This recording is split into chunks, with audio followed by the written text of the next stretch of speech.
Hello everyone, this is Jitendra Kumar. Last time देखो हमने discuss किया था electric potential due to a cell और सॉलिड स्फीयर, जिसके अंदर हमने सेल के कारण इलेक्ट्रिक पोटेंशियल निकाला था, सेल के अंदर भी, उसके सरफेस के ऊपर भी और उसके आउटसाइड में भी। अभी उसी कॉन्सेप्ट को थोड़ा आगे बढ़ाते हुए हम उसके अंदर एक पॉइंट और ऐड करते हैं जिसका नाम है अर्थिंग ऑफ कंडक्टर्स। यानी कि हम यहाँ पे क्या करेंगे, कंडक्टर्स को अर्थिंग करवाएंगे या ग्राउंडिंग करवाएंगे। अर्थिंग का मतलब क्या होता है, जैसे मान लो आपके पास में एक कंडक्टर दे रखा है, इस कंडक्टर को मैंने किसी कंडक्टिंग वायर से अर्थ के साथ कनेक्ट कर दिया। जैसे ये जो सिंबल होता है इसको हम बोलते हैं अर्थिंग सिंबल। जैसे अगर मैं इसकी डेफिनेशन की बात करूं तो it is a process in which we connect any conductor with the earth by any conducting wire. यानी हम किसी भी कंडक्टर को जब हम अर्थ से कनेक्ट कर दे किसी कंडक्टिंग वायर से, तो उस प्रोसेस का नाम है अर्थिंग और ग्राउंडिंग। तो यहाँ पे देखो कि आपका कंडक्टर दिया है जिसको मैंने एक स्विच एस से अर्थ से कनेक्ट किया है। तो ये जो आपका स्विच है, जैसे मैं इसको ऑन करता हूँ तो अर्थ से आपका जो चार्ज है या तो कंडक्टर के अंदर चला जाएगा या फिर कंडक्टर से कुछ चार्ज आपका अर्थ के अंदर आ जाएगा। तो जिसके कारण इस कंडक्टर का जो सरफेस का जो पोटेंशियल होगा वो आपका जीरो हो जाता है, क्योंकि इसके अंदर आपके जो की पॉइंट्स बनेंगे वो आपके दो की पॉइंट्स बनेंगे। फर्स्ट की पॉइंट क्या होगा, ये आपका मोस्ट इंपॉर्टेंट पॉइंट है। इसी वजह से हम अर्थिंग करवाते हैं कंडक्टर की, कि आपका जो potential on the surface of the conductor become zero. यानी आपका जो सरफेस का जो पोटेंशियल होगा वी एस, वो आपका क्या हो जाएगा, जीरो। यानी आपका हर पॉइंट के ऊपर यहाँ पे देखोगे तो आपका पोटेंशियल जीरो होगा अगर ये आपका कंडक्टर है तो। सेकंड क्या है कि इस कंडक्टर के ऊपर जो चार्ज है वो आपका जीरो हो भी सकता है और नहीं भी, क्योंकि जो पोटेंशियल है वो आपका एक्सटर्नल चार्ज के ऊपर भी डिपेंड करता है और आपका इंटरनल चार्ज पे भी डिपेंड करता है। कि आपका जो पोटेंशियल होगा वो उस कंडक्टर के चार्ज पे भी डिपेंड करेगा और इसके अगर सराउंडिंग में अगर कोई दूसरा चार्ज रखा होगा तो उसके ऊपर भी डिपेंड करता है। तो आपका जो पोटेंशियल है वो आपका हमेशा जीरो होगा, लेकिन चार्ज जीरो हो ऐसा पॉसिबल नहीं है कि हमेशा आपका चार्ज जीरो हो। उस कंडक्टर का चार्ज जीरो हो भी सकता है और नहीं भी। तो अपने दोनों पॉइंट्स को ध्यान रखना है। और जैसे मैंने यहाँ पे अर्थ को डिफाइन किया है कि आपका जो अर्थ है एक इनफाइनाइट सोर्स ऑफ चार्ज है। यानी कि एक अर्थ एक ऐसा इनफाइनाइट सोर्स ऑफ चार्ज है, उसको जितना मर्जी आप चार्ज दे दो और जितना मर्जी उससे चार्ज ले लो, उसके ऊपर कोई इफेक्ट नहीं पड़ता। तो इस वजह से आपका जो अर्थ है वो आपका एक ह्यूज सोर्स ऑफ चार्ज है। तो अब इसका यूज़ करके हमने पढ़ा है कि आपका जो पोटेंशियल, अगर मैं सरफेस के अर्थ के ऊपर पोटेंशियल निकालता हूँ तो उसका फॉर्मूला बनेगा के क्यू डिवाइडेड बाई आर। कि आपका जो यहाँ पे आर है वो आपके रेडियस ऑफ अर्थ है। अब देखो अगर अर्थ के ऊपर बात करेंगे तो अर्थ के ऊपर अर्थ से बड़ी कोई चीज़ नहीं है। जैसे मान लो आप कोई पहाड़ की बात करोगे, पहाड़ आपका अर्थ के कंपैरिजन बहुत छोटा है, तो इसका मतलब अर्थ के ऊपर जो सबसे बड़ी जो रेडियस है, सबसे बड़ा जो साइज है वो किसका है, अर्थ का साइज है। तो यहाँ पे आर आपका क्या होगा, बहुत ज़्यादा होगा। और आपको पता है पोटेंशियल इन्वर्सली प्रोपोर्शनल आर है। अगर आर बहुत ज़्यादा बड़ा है तो इसका मतलब पोटेंशियल क्या होगा, आपका मिनिमम होगा। तो इस मिनिमम पोटेंशियल को हम अर्थ के पोटेंशियल को मान लेते हैं हम जीरो। ये हम मानते हैं कि आपका जो अर्थ का जो पोटेंशियल है वो आपका क्या होता है, जीरो। तो जैसे ही इसको हम कनेक्ट करेंगे, इसके साथ में स्विच को ऑन करेंगे, तो हमने माना है कि आपका अर्थ का जो पोटेंशियल है वो जीरो है।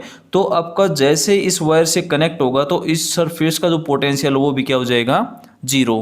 क्योंकि ये दोनों जो सरफेसेस हैं, अर्थ का सरफेस और इस कंडक्टर का सरफेस, वो आपके इक्वी पोटेंशियल सरफेस हो जाएंगे। दोनों का सरफेस जो पोटेंशियल होगा सरफेस का वो क्या हो जाएगा, आपका जीरो। तो ये आपका कॉन्सेप्ट है earthing of conductor. Earthing of conductor का जो मेन पॉइंट है वो यही है कि जिस सरफेस को हम कंडक्टर के सरफेस को हम अर्थ से कनेक्ट कर देंगे, उसका जो पोटेंशियल है सरफेस का वो आपका जीरो हो जाएगा। ये आपका इंपॉर्टेंट पॉइंट है, ये आपने ध्यान रखना है। अब इसका यूज़ करके हम एक न्यूमेरिकल प्रॉब्लम देखते हैं, एक एग्जांपल देखते हैं। जैसे हमने लास्ट टाइम पढ़ा था कि आपका जो कोई भी सेल है उसके कारण जो इलेक्ट्रिक पोटेंशियल है वो डिफरेंट पॉइंट के ऊपर अलग अलग होगा। जैसे अगर बाहर की बात करोगे तो डिस्टेंस पे डिपेंड करेगा, उसके सरफेस के ऊपर बात करेंगे तो उसके रेडियस पे डिपेंड करेगा, और उसके अंदर हम बात करेंगे तो भी उसके रेडियस पे डिपेंड करेगा। ये हमने फर्स्ट वीडियो के अंदर किया था। तो जिसने इससे पहले वाला वीडियो नहीं देखा, पहले वो वीडियो देखे, उसके बाद इसको स्टार्ट करें। तो जैसे यहाँ पे दिया आपके पास में दो सेल दी हैं, एक सेल ए है, दूसरी सेल आपकी बी है। जो सेल ए है उसका चार्ज मेरे को निकालना है। मैंने मान लिया उसका चार्ज है वो क्यू ऑफ ए है, और जब आपका जो सेल बी है उसके ऊपर +2 क्यू चार्ज दिया है। तो मेरे को निकालना है find the final charge on the inner cell A, कि आपका जो ए है इसको मैंने अर्थिंग कर दिया। यहाँ पे देख सकते हो आप, ये वायर है, इस वायर से मैंने इसको अर्थिंग किया है, यानी मैंने ए को अर्थिंग कर दिया।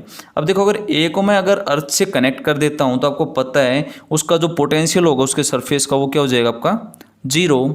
और आपको पता है अगर इसके सरफेस के ऊपर अगर मैं पोटेंशियल निकालता हूँ तो देखो इस पॉइंट के ऊपर मैं पोटेंशियल निकालता हूँ या इस पॉइंट के ऊपर पोटेंशियल निकालता हूँ तो आपको सारा जो सरफेस है आपका इक्विपोटेंशियल सरफेस है। तो कोई भी अगर पॉइंट लोग, अगर इस पॉइंट की बात करोगे तो ये पॉइंट इस सेल के, जो आपके सेल ए है इसके सरफेस के ऊपर है, और जो आपका जो सेल बी है उसके अंदर है। तो आपने पढ़ा था अगर उसके सरफेस के ऊपर है तो इसके चार्ज का यूज करेंगे डिवाइडेड बाय इसकी रेडियस का यूज करेंगे ए का। अगर बी के लिए बात करेंगे इस पॉइंट के लिए तो बी के अंदर है ये पॉइंट, तो इसका चार्ज डिवाइडेड बाय इस बी की रेडियस का यूज करेंगे। तो आपका जो पोटेंशियल होगा वी ए वो दो चार्जेस पे डिपेंड करेगा, due to Q A and due to +2 QA। तो अगर मैं फर्स्ट के कारण निकालता हूँ तो आपके पास में आएगा KQA charge of cell A divided by उसकी रेडियस। तो उसकी जो रेडियस है वो आपकी ए है, तो यहाँ पे ए आ जाएगा, प्लस में KQ जो आपका जो बी होगा वो आपका 2Q हो जाएगा डिवाइडेड बाय उसकी रेडियस आपकी बी है, तो आपका बी आ जाएगा। और आपका पता है नेट पोटेंशियल क्या हो जाएगा उसका 0। तो यहाँ से अगर मैं QA निकालता हूँ तो आपका देखो K से, तो K आपका ये जो 0 ही हो जाएगा। अब इस साइड आपका देखोगे तो आपका QA निकालोगे तो इसको इस साइड ले जाओगे -2Q/B और A ऊपर चला जाएगा तो आपका बन जाएगा -2QA/B। तो आपका जो चार्ज ऑन ए होगा वो आपका पास में ये बनेगा। तो इस कॉन्सेप्ट का यूज़ करके हमने इस सरफेस के ऊपर चार्ज निकाल दिया है। ऐसे नेक्स्ट एग्जांपल और देखते हैं। जैसे यहाँ पे दिया है आपके पास में 3 सेल्स दिए हैं, ये सेल ए है, ये सेल बी है, ये सेल सी है। ए के ऊपर जो चार्ज है आपका +Q है, बी के ऊपर हमने निकालना है, और सी के ऊपर आपका जो चार्ज है आपका 8Q है। तो यहाँ पे मैंने जो सेल बी है उसको मैंने अर्थ से कनेक्ट कर दिया है। जो आपका जो सेल ए है उसकी रेडियस ए है, सेल बी की रेडियस स्मॉल बी है, सेल सी की रेडियस स्मॉल सी है। जो आपका जो ए है उसकी रेडियस मैंने कैपिटल R मान ली, बी है उसकी कैपिटल 2R है, और सी है उसकी 8R है। तो ये आपके पास में उनके ए बी सी की वैल्यू दे रखी हैं। Find the charge on cell B, मेरे को सेल बी का चार्ज निकालना है। तो देखो जैसे सेल बी को हम अर्थ से कनेक्ट कर देंगे तो उसका जो पोटेंशियल हो क्या हो जाएगा 0। तो अब देखो अगर मैं पॉइंट बी के ऊपर यहाँ पे बात करूँ तो इस पॉइंट के ऊपर 3 पोटेंशियल होंगे 3 चीज़ों के कारण। एक सेल होगी आपकी ए के कारण होगा, एक बी के कारण होगा, और एक सी के कारण होगा। तो यहाँ पे जो चार्जेस हैं वो ए के ऊपर आपका क्यू है तो इसके कारण पोटेंशियल होगा ड्यू टू क्यू, दूसरा होगा ड्यू टू क्यू बी जो हमने निकालना है, और तीसरा होगा ड्यू टू 8Q जो आपका सी सेल के ऊपर चार्ज है। तो इनका हम यूज करते हैं यहाँ पे। देखो इस पॉइंट की बात करोगे तो ये जो सेल है ए से पॉइंट बाहर है, तो इसका हम लोग यहाँ से लेके यहाँ तक की डिस्टेंस, यहाँ से यहाँ तक की डिस्टेंस देखोगे तो वो क्या होगी आपकी बी होगी। तो इसका मतलब सेल के ए के लिए जो हम डिस्टेंस लेंगे वो क्या लेंगे, यहाँ से यहाँ तक, यानी कि आपका बी। सेल बी के लिए बात करोगे तो उसके सरफेस के ऊपर है तो उसकी जो रेडियस है वो आपकी बी है, और सेल सी की बात करोगे तो उसके अंदर है, तो इसका मतलब अंदर हर पॉइंट के ऊपर पोटेंशियल सेम होता है, उसकी जो रेडियस है वो आपकी सी है। तो यहाँ पे हम बात करेंगे तो पोटेंशियल निकालेंगे KQA/B, क्योंकि यहाँ से यहाँ तक की डिस्टेंस आपकी B हो गई, प्लस में KQB/B क्योंकि इसके सरफेस के ऊपर होगा B के ऊपर, प्लस में KQC/C क्योंकि ये इसके अंदर है, तो इसके अंदर जो होगा वो सारा इसके रेडियस पे डिपेंड करेगा, C की रेडियस पे, इज इक्वल टू क्या हो जाएगा आपका 0। तो यहाँ से देखो K से तो K कैंसिल ही हो जाएगा आपका यहाँ से, तो मैं K को तो यहाँ से कैंसिल कर देता हूँ। QA आपका Q है, ऐसे कैसा रख दिया, B आपका 2R है, यहाँ पे B आपका 2R है, यहाँ पे रख दिया। QB/2R 8Q/8R क्योंकि C आपका 8R है, तो यहाँ पे रख दिया। तो Q से K से कैंसिल हो जाएगा आपका, R से R कैंसिल हो जाएगा, तो यहाँ से R से R को भी कैंसिल कर देते हैं। तो यहाँ पे बचा आपका QB/2 is equal to -Q/R Q आपका आर कैंसिल हो गया, क्यू माइनस में क्यू बाई टू। तो अब इस टू को इस साइड ले जाओगे, ये टू यहाँ पे आ जाएगा, माइनस में टू क्यू बाई टू, तो टू से टू कैंसिल हो जाएगा, तो यहाँ पे बचेगा minus two Q minus Q, तो टोटल हो जाएगा माइनस थ्री क्यू। यानी आपका जो बी के सरफेस का जो चार्ज होगा वो क्या होगा, नेगेटिव ऑफ थ्री क्यू। तो ये आपके पास में चार्ज आएगा इस सरफेस के ऊपर। तो ये कुछ न्यूमेरिकल प्रॉब्लम्स थे जो आपके कॉम्पिटिटिव एग्जाम में हर बार पूछे जाते हैं, तो इनके ऊपर आप और ज़्यादा प्रैक्टिस करें। नेक्स्ट हम बात करते हैं potential difference due to linear charge.